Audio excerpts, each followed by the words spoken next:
Martin DB11 is the first all-new mass-produced Aston in over a decade, and the first full DB line refresh since the DB9 in 2003. We've driven this car previously, in prototype form, but this marks our first test of the finished production car. When Aston introduced the DB9 back in 2003, to replace the DB7, it skipped a number to underline how radically different the new car was. This time the DB11 skips 2, but only because the most recent Bond film Spectre featured a 1-off, actually 10-off, car called the DB10. It hinted at some of the styling cues for the new car, but it was actually just a cut and shut vantage underneath.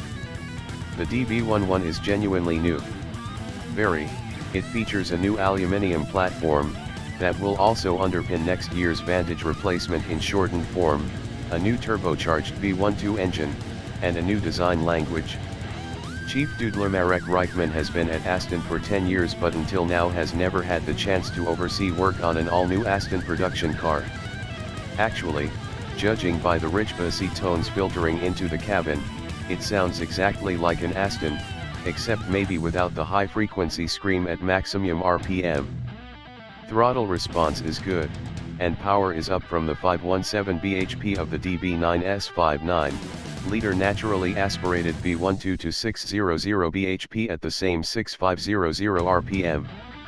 Torque climbs by 59 lb-ft to 516 lb-ft and is on offer all the way from 1500, 5000 RPM, while the old V12 didn't max out until 5.5. Aston quotes 0.62 mph in 3.9 SEC, down from 4.6 SEC, while the top speed is lifted from 183 mph to 200 mph for the first time. You're not going to frighten any 911 turbos, but this is still a genuinely rapid car, as quick as the old Vanquish but with the relaxed demeanor of a proper GT.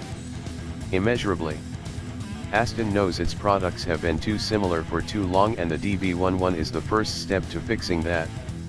So, this same platform will sire a Vanquish replacement that's more extreme than the current one, and the DB11 becomes more of a proper rounded GT, leaving room in between for another car. The interior isn't only beautifully trimmed, as you'd expect, but is now much roomier, both front and back, and far more hushed thanks to grown-up tricks like double-glazed side windows borrowed from the likes of Mark. Some of the kit, like the multimedia system and control wheel, is borrowed directly from Benz, which now owns a 5% stake in Aston. And it still feels like one, sort of. The DB11, with its engine up front and gearbox out back, and a torque tube connecting the two, is a big car but hides its bulk well. There's little understeer, and impressive traction on offer from its Bridgestone tires. Of the 3 suspension settings summonable via a switch in the steering wheel, there's another one giving 3 drivetrain settings. We preferred the middle one, Sport. It seems little worse in terms of ride quality than the basic setting, itself not perfect on harsh transverse impacts, but offers much tighter damping of the Aston's body movements. The most obvious change to the way the DB11 drives becomes clear the moment you grasp the wheel, and not because it's oddly square. We're a big fan of recent Aston's beautifully tactile steering, but the DB11 features a new electric rack. While its quicker ratio is well judged and it feels accurate enough to let you target your turn-in point down to the smallest chunk of tar, the sensations filtering back to your fingers are definitely more damp than before. According to Matt Becker, ex of Lotus, that was a conscious decision, this being the GT in the range. But we're fully able to dial back in some of that feeling for more extreme driver-focused cars later on, he adds.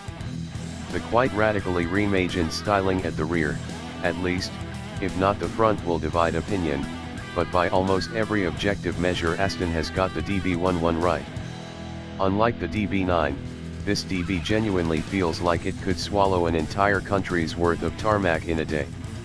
It's faster, more practical, and it has the technology and refinement to go toe-to-toe with big mainstream GTS like the AMG CL65.